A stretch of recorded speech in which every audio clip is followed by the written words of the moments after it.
Bienvenue. Devant moi se trouve un Xiaomi 17 Ultra et aujourd'hui, je vais vous montrer comment réinitialiser complètement cet appareil via les paramètres.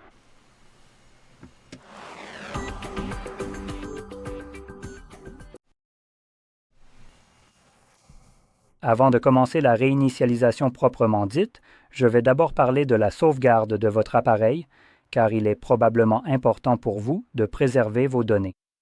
Donc, si vous ne l'avez pas encore fait, vous pouvez rester avec nous. Si cela ne vous intéresse pas ou si vous l'avez déjà fait, n'hésitez pas à avancer d'environ 7 minutes car je vais parler de plusieurs façons différentes de sauvegarder et des avantages et inconvénients de certaines d'entre elles. Commençons donc par la méthode la plus simple, celle que beaucoup de gens ont probablement activée par défaut ou par erreur, la sauvegarde Google. Une raison pour laquelle vous pourriez l'avoir activée par erreur, c'est que chaque fois que vous ouvrez vos contacts ou votre application Photos, Google est là pour vous pousser à activer la sauvegarde pour soi-disant sécuriser vos données. Comme ça, Google peut tout simplement les prendre et les utiliser pour entraîner des modèles d'IA et oui, quelle fantastique protection de la vie privée, n'est-ce pas? Bref, pour vous montrer cela, allez dans « À propos du téléphone Xiaomi » et juste ici, vous trouverez « Sauvegarde et restauration » où nous avons plusieurs façons de faire une sauvegarde. Voici celle de Google. Quand vous cliquez dessus, il va essayer de me connecter, mais je ne suis pas connecté. En revenant en arrière, on voit les photos, vidéos et diverses données telles que l'historique d'appels, paramètres, applis et leurs données, SMS et MMS. En réalité, ce que ça fait ici, c'est un peu du n'importe quoi. Appeler cela une sauvegarde, c'est complètement tromper les utilisateurs. C'est le premier point. Deuxièmement, cela ne sauvegarde en réalité ni les données des applications, ni même les applications elles-mêmes. Ma compréhension d'une sauvegarde, c'est lorsqu'une copie physique de mes données est créée, à laquelle je peux accéder à tout moment pour n'importe quelle donnée que je sauvegarde. Si ce sont des applications, alors il s'agit d'une sauvegarde d'application, n'est-ce pas? Mais à titre d'exemple, voici une situation hypothétique que beaucoup de gens ne verront pas comme hypothétique, mais bien comme une réalité. Vous l'avez téléchargé, je crois que c'était disponible sur l'App Store ou sur le Google Play Store, n'est-ce pas? Yuzu est un émulateur pour les jeux Nintendo ou Switch, je pense que c'est spécifiquement de l'émulation. Et il était sur le Play Store, vous l'avez téléchargé là-bas.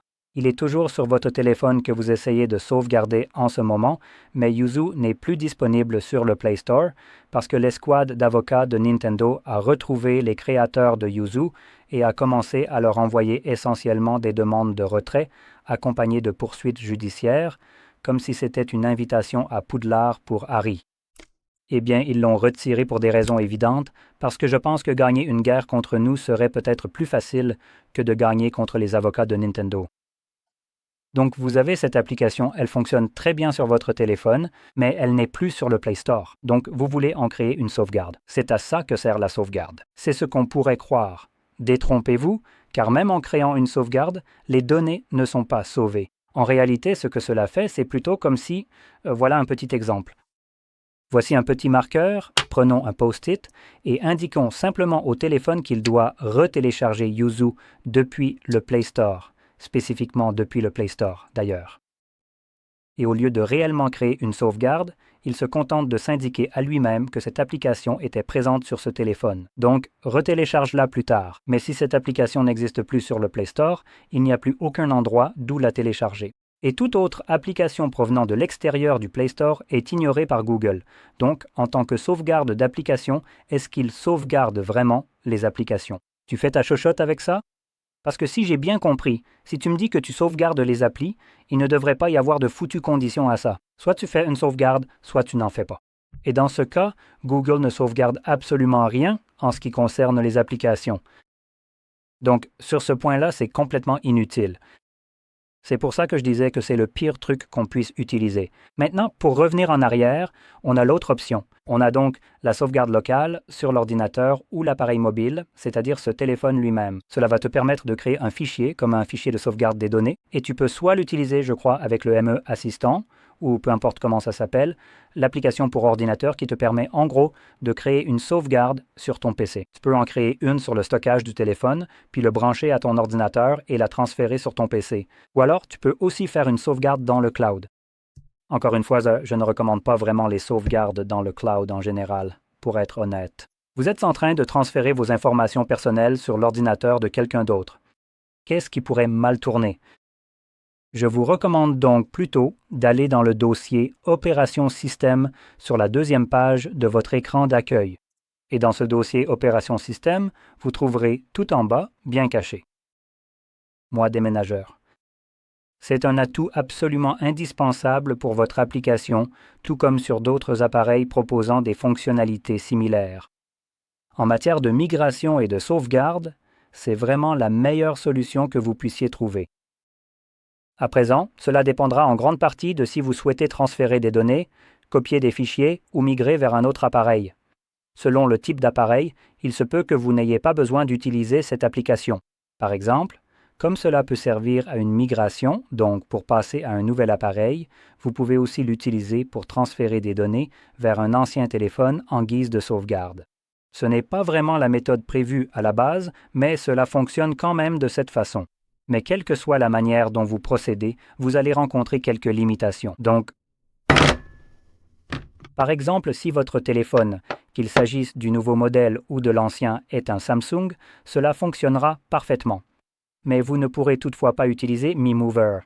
Pour bien expliquer cela, il faut savoir que des outils logiciels comme MeMover sont créés par les constructeurs de smartphones eux-mêmes, afin de vous aider à transférer des données depuis d'autres appareils vers leur propre marque ainsi qu'entre les différents appareils de leur gamme. Vous pouvez donc l'utiliser entre Xiaomi pour passer d'un appareil à l'autre sans problème.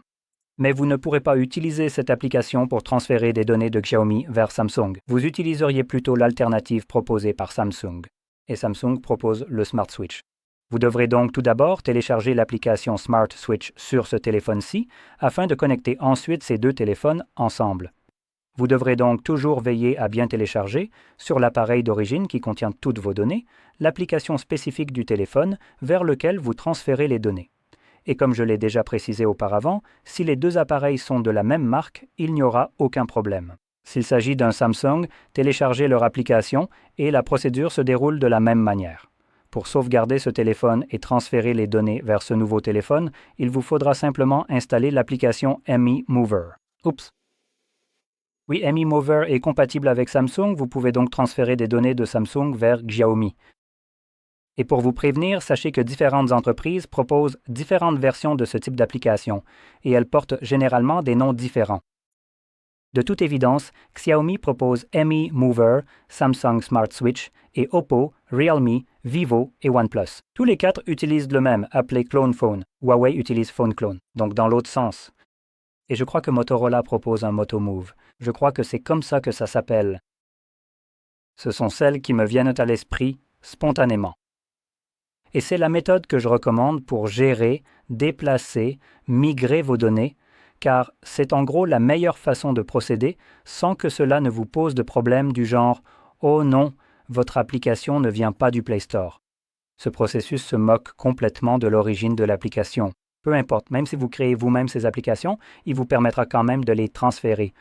C'est la même chose pour les photos et d'autres éléments. Comme je ne l'ai pas encore mentionné, Google Photos est limité à 15 gigaoctets pour le niveau de stockage gratuit. Si vous en voulez plus, il faudra alors payer un supplément, car tout ce qui dépasse cette limite de 15 gigaoctets ne sera tout simplement pas sauvegardé par le service par la suite. C'est donc une information importante à connaître pour la sauvegarde. Maintenant que cela est dit, passons à la réinitialisation proprement dite. Nous allons donc retourner dans nos paramètres, à propos du téléphone, puis nous allons naviguer jusqu'à où est-ce? Réinitialisation d'usine, juste ici. Vous aurez alors une petite information indiquant que toutes ces données seront supprimées, ce qui ne devrait pas poser de problème puisque nous avons déjà expliqué comment sauvegarder votre appareil, ce que vous devriez déjà avoir fait. Nous allons donc sélectionner « Effacer toutes les données ». Si vous avez un type de verrouillage d'écran, vous devrez le confirmer. J'ai un schéma, donc je vais simplement le dessiner, voilà, rapidement. Maintenant, il nous demande si nous voulons créer une sauvegarde, mais celle-ci est strictement destinée au cloud Xiaomi. Comme vous le savez, la plupart des entreprises stockent vos données pour les monétiser. Je ne ferai pas de sauvegarde. Je vous ai montré de meilleures méthodes pour sauvegarder votre appareil sans passer par le cloud. Nous allons donc sélectionner Réinitialisation d'usine et la dernière chose qu'il nous demande, c'est si l'on veut effacer nos données eSIM. Maintenant, que vous utilisiez les SIM ou non, la vraie question est, prévoyez-vous d'utiliser à nouveau cet appareil après la réinitialisation ou bien passez-vous à un nouvel appareil en donnant celui-ci à, je ne sais pas, peut-être vos enfants ou autres? Si vous continuez à utiliser cet appareil, sélectionnez simplement Conserver. Si vous vous en débarrassez, je choisirai Effacer. Et cela vaut pour tous les cas que vous ayez utilisé les SIM ou non. Maintenant, Xiaomi prenant ses utilisateurs pour des idiots, il les empêche d'avancer, car Dieu nous en préserve parce qu'ils craignent que vous ne sachiez pas que les données de votre appareil vont être supprimées. Comme les 3 fois différentes que nous avons déjà vues. Pas suffisant, il faut le faire une 4e fois et encore perdre 10 secondes. À partir de là, nous pouvons cliquer sur OK et cela lancera la réinitialisation d'usine du téléphone.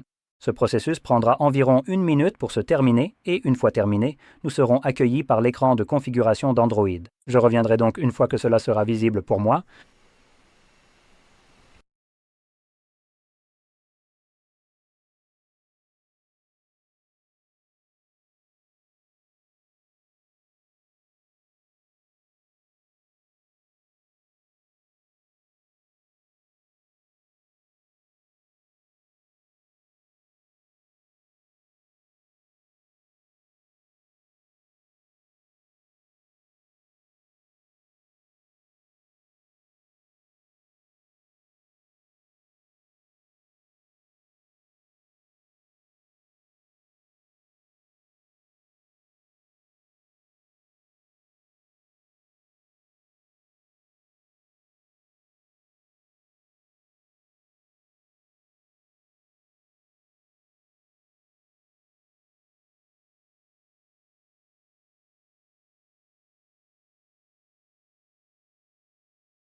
Comme vous pouvez le voir, c'est terminé. J'ai une carte SIM à l'intérieur. Laissez-moi l'enlever rapidement. Voilà, le processus est fini. Vous pouvez maintenant configurer votre appareil librement comme vous le souhaitez. Si vous avez trouvé cette vidéo utile, n'oubliez pas de mettre un like, de vous abonner et merci d'avoir regardé.